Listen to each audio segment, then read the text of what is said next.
हाँ जी, तो आज ਆਪਾਂ स्टार्ट करते हैं हिस्ट्री का chapter number 1 the French revolution. ठीक है, तो बात हो रही है मॉर्निंग की 14 जुलाई 1789। ठीक है, तो बेसिकली क्या था कि उस दिन मॉर्निंग की बात है।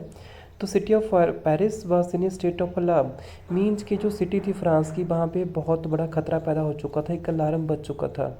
The king had commanded troops to move into the city. क्यों?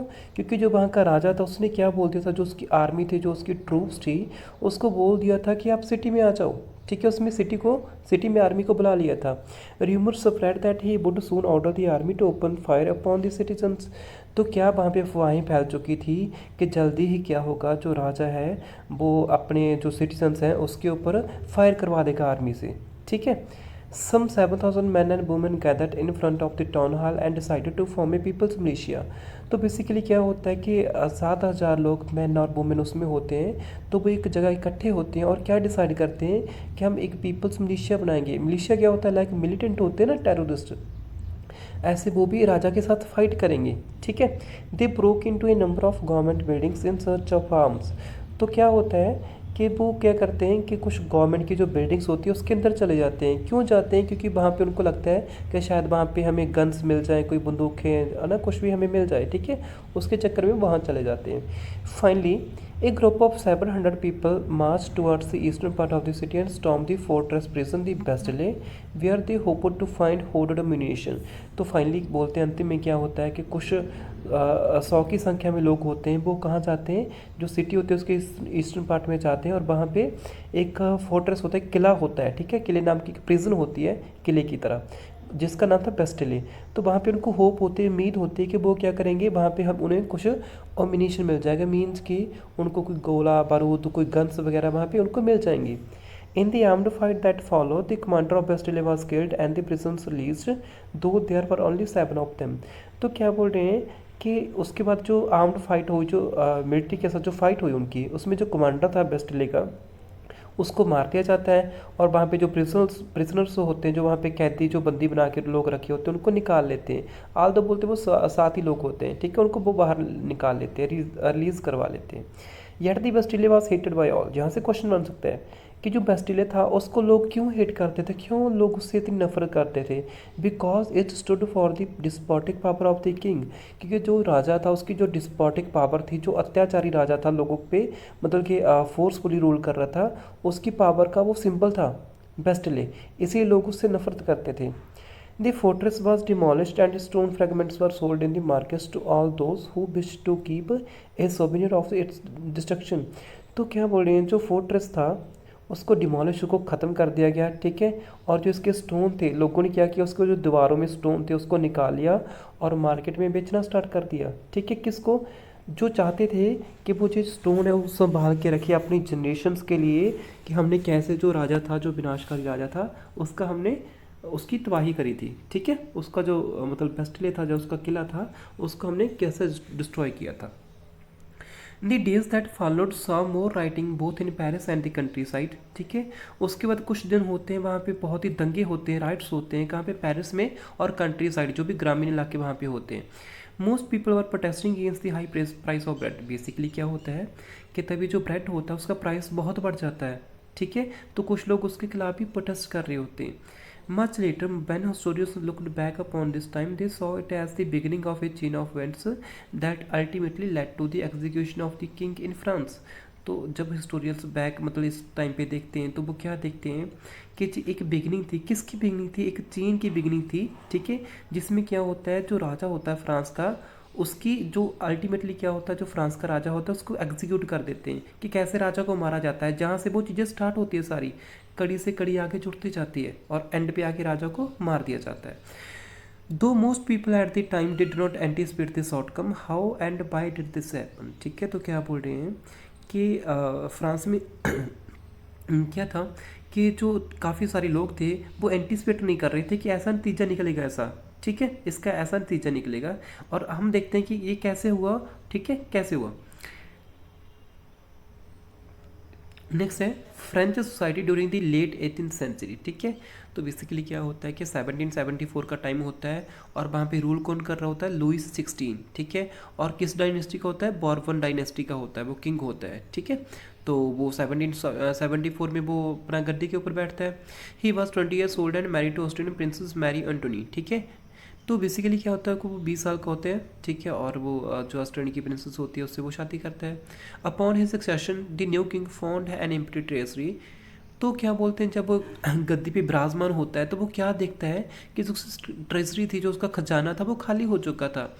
क्यों खाली हो चुका था, long years of war had train the financial sources of France. Added to this was the cost of maintaining an extravagant court at the Men's Palace of Versailles। तो क्या बोल रहे हैं, क्यों उनका जो खजाना खाली हो चुका था, क्योंकि फ्रांस ने काफ़ी लंबी लड़ाई लड़ी थी। ठीक है, काफ़ी लंबा जो वॉर चला था। ठीक है, और उसके ऊपर क्या होता है, जो उनका जो कोर्ट होता है, ठीक है, जो दरबार होता है, उनको उनको भी चलाना होता है। ठीक है, तो वहाँ पे भी बहुत खर्चा करते हैं वो। ठीक है, under Louis 16 France helped the 13 American colonies to gain their independence from the common enemy Britain. तो बेसिकली क्या होता है, जो राजा होता है उसके अंडर क्या करता है, जो फ्रांस होता है वो अमेरिका की 13 कॉलोनीज़ को इंडिपेंडेंट करवा देते, आज़ाद करवाते। कहाँ से, ब्रिटेन से आज़ाद करवा देते। ठीक है, the war added to more than a billion laborers to a debt and that had already risen to more than 2 billion laborers।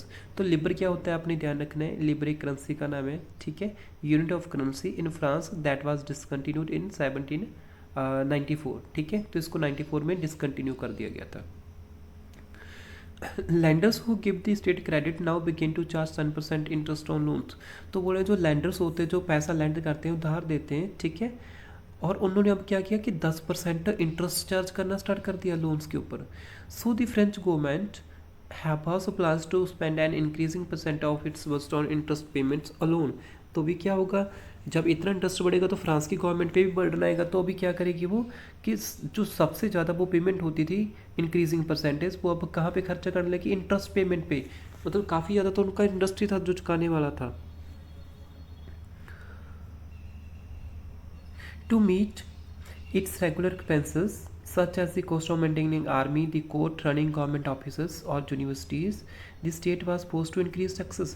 अब देखो यहाँ से क्या होता है कि जब उनके रेगुलर एक्सपेंसेस होते हैं, जो डेली के खर्चे होते हैं, ठीक है, कैसे कैसे खर्चे होते हैं, जैसे आर्मी को मेंटेन करना है, आर्मी को सैलरीज देनी है, कोर्ट भी चलाना है उन्होंने। ठीक है, गवर्नमेंट के ऑफिस भी चलने हैं, यूनिवर्सिटी में भी बच्चों को पढ़ाना है। ठीक है, और स्टेट को क्या करना पड़ता है, टैक्स इंक्रीज करने पड़ते हैं। ठीक है, yet even this measure would not have sufficed. ठीक है, बोलते जो मेजर लिया था स्टेट एंड टैक्स बढ़ाने का, ये काफ़ी नहीं था। French society in the 18th century was divided into 3 states and only members of the third state pay taxes. यहाँ से आपको क्वेश्चन बन सकता है कि जो फ्रांस की सोसाइटी थी वो कितनी स्टेट्स में डिवाइडेड थी, 3 स्टेट्स में। और वहाँ पे जो टैक्स होता था वो ओनली तीसरी स्टेट वाली पे करते थे। पहली जो दूसरी स्टेट वाले थे, नॉबल्स और क्लर्जीस, हम आगे देखेंगे क्या आता है उसमें, वो टैक्स नहीं पे करते थे। ओनली थर्ड स्टेट वालों की कंपल्सन थी कि वो टैक्स पे करेंगे। उसके बाद होता है the society of states was part of feudal system that dated back to middle ages. ठीक है, तो जो सोसाइटी होती है स्टेट्स की, ठीक है, वो एक फ्यूडल सिस्टम का पार्ट होती है, जो कि काफ़ी, मतलब आप लगा लो कि काफ़ी सदियों से चला आ रहा था, मिडल एजेस से चला आ रहा था। The term older sim is usually used to describe the society and institutions of France before 1789। तो बोल रहे हैं जो ओल्डर सिम थी बेसिकली 1789 से, उसको हम ओल्डर सिम बोलते हैं। ठीक है, उसके बाद देखो अगला, हाँ, ये फिगर में देखो, यहाँ पे बताया गया कि जो फ्रांस की सोसाइटी थी उसमें 3 स्टेट्स थी। फर्स्ट स्टेट में क्लर्जीज आते थे, सेकंड स्टेट में नोबिलिटी, और थर्ड में कौन कौन, बिग बिजनेसमैन हो गए, मर्चेंट हो गए, व्यापारी लाइक कोर्ट हो गए, कोर्ट के ऑफिशियल्स हो गए, लॉयर्स हो गए। ठीक है, उसके बाद पीजेंट्स हो गए, फार्मर्स एंड आर्टिशंस हो गए, फिर स्मॉल पीजेंट हो गए, छोटे फार्मर हो गए, लैंडलेस लेबर जिनके पास ज़मीन नहीं थी वो हो गए, और सर्वेंट्स हो गए। ठीक है, जो कि नौकर का काम करते थे। ठीक है, तो जो फ्रांस की सोसाइटी थी वो इन 3 ग्रुप्स में डिवाइडेड थी। ठीक है, तो आपको याद रखना है। ठीक है, यहाँ से क्वेश्चन आपका मे भी बन सकता है कि जो फ्रांस की सोसाइटी थी उसमें 3 स्टेट थी, उसमें कौन कौन लोग आते थे। ठीक है, अब देखो आगे बता रहे हैं peasants made up of about 90% of the population. जो 90% लोग थे वो ओनली पीजेंट थे, वो फार्मर्स थे पॉपुलेशन में। However only small number of them own the land they cultivated. और बता रहे हैं कि उसमें से जो काफ़ी कम संख्या में जो लोग थे वो लैंड को कल्टिवेट करते थे, वो उसके मालिक थे। ठीक है। मीन्स काफ़ी ज़्यादा लोग तो ऐसे थे जो लैंडलेस लेबर थे, जिनके पास खुद की ज़मीन नहीं थी, बट वो किसी और की ज़मीन पे खेती करते थे। About 60% of the land was owned by nobles, the church and the other rich members of the third state. बोल रहे हैं जो 60% लैंड थी, ठीक है, उसके मालिक कौन थे? नोबल्स थे और चर्च वाले लोग थे, ठीक है, और उसके जो अपना रिच लोग थे थर्ड स्टेट के, वो उसके मालिक थे। The members of the first two states, that is the clergy and nobility, enjoyed certain privileges by birth। ठीक है। अब क्या होता है कि जो पहली और दूसरी स्टेट में लोग होते हैं, क्लर्जी एंड नोबिलिटी, ठीक है, वो क्या करते हैं, उनको कुछ अधिकार मिलते हैं, प्रिविलेज मिलते हैं कि उनका बर्थ पहली स्टेट में दूसरी स्टेट में हुआ तो उनको कुछ ना कुछ अधिकार मिलेंगे, ठीक है। The most important of this was exception from paying taxes to the state. और पहला अधिकार उनको क्या मिला था कि आपको स्टेट को टैक्स नहीं पे करना, ठीक है, आप, ठीक है। और दूसरा बोलते हैं the nobles further enjoyed feudal privilege. अब दूसरा प्रिविलेज, उनको दूसरा अधिकार क्या मिला था कि जो नोबल्स हैं उन मतलब कुछ क्या एंजॉय करते थे, फ्यूडल प्रिविलेज। फ्यूडल प्रिविलेज में क्या होता है कि लाइक जो जमींदार होते हैं, ठीक है, लाइक वो क्या करते हैं कि वो फ्री का बैठ के खाते हैं, ठीक है। जो नीचे पीसेंट्स होते हैं वो बेचारे खेती करते हैं, ठीक है, कमा के ऊपर टैक्स पे करते हैं जमींदार को, ठीक है, वो ऐसे ऐसे बैठ के खाते हैं, ठीक है, तो उसको बोलते हैं फ्यूडल सिस्टम, ठीक है। तो बेसिकली क्या था, जो पीसेंट थे, ठीक है, हाँ, this included feudal dues which they accepted from the peasants. और इसमें क्या आता है कि जो फ्यूडल ड्यूज होते हैं जो कि वो पीसेंट जो फार्मर से एक्सट्रैक्ट करते थे, मीन्स कि उनसे लेते थे, ठीक है, लाइक टैक्सेस हो गया, ठीक है, उनसे वसूलते थे। Peasants were obliged to render service to the lord, to work in his house and fields, to serve in the army or to participate in the building roads, ठीक है। अब जो बेचारे peasant थे, ठीक है, जो फार्मर थे, उनको क्या करना पड़ता था, जो लॉर्ड था उनका जो मालिक होता था उसको सर्विस कुछ देनी होती थी, जैसे कि उनके घरों में काम करना होता था, फिर उनके खेतों में काम करना पड़ता था, ठीक है, और कई बार उनको आर्मी भी सर्व करना पड़ता था, ठीक है, और कई बार उनको जो रोड्स बनते थे वहाँ पे भी उनको रोड्स बनाने पड़ते थे, वहाँ पे भी उनको पार्टिसिपेट करना पड़ता था, ठीक है। उसके बाद देखते हैं church to extract its share of taxes called tithes from the peasants and finally all members of the third state had to pay taxes to the state. तो बोल रहे हैं कि चर्च का टैक्स होता था जो चर्च कलेक्ट करती थी, ठीक है, किससे कलेक्ट करती थी? पेजेंट से करती थी, और वो क्या था? टिथस, ठीक है। और ये आपने याद रखना है, ये 1/10 होता था, ठीक है, जितनी भी फार्मर की प्रोड्यूस होगी, मान लो उसने 1 लाख की कमाई करी, उसमें से 10,000 होगा, जो 1/10 होगा वो किसको जाएगा? चर्च को जाएगा, ठीक है। These included a direct tax called taille, और एक और डायरेक्ट टैक्स था वहाँ पे, ठीक है, डायरेक्ट टैक्स था जिसका नाम था टैले, ठीक है, and A number of indirect taxes which were levied on articles of everyday consumption like salt and tobacco, ठीक है। और बोलते हैं उसके अलावा जो डायरेक्ट टैक्स था उसके अलावा कुछ इनडायरेक्ट टैक्सेस भी थे, लाइक जो भी कोई सॉल्ट यूज़ करते थे या टोबैको यूज़ करते थे, जो एवरीडे हम रोज़ की जो वस्तें यूज़ करते हैं उसके ऊपर वो टैक्स लगाते थे, ठीक है। The burden of financing activities of the state through taxes was borne by the third state alone। तो क्या बोल रहे हैं, जो मतलब कि अपना स्टेट थी जो टैक्सेस लेती थी, ठीक है, बोली थर्ड स्टेट वालों को झेलना पड़ता था, क्योंकि पहली 2 स्टेट वाले तो टैक्स देते नहीं थे, तो कौन देता था? तीसरी स्टेट वाले, ठीक है। अब देखो इधर न्यू वर्ड्स में देखो, पहला लिबर। लिबर क्या था? एक unit of currency in France, जिसको 1794, ठीक है, यहाँ पे ख़त्म कर दिया गया था, ठीक है।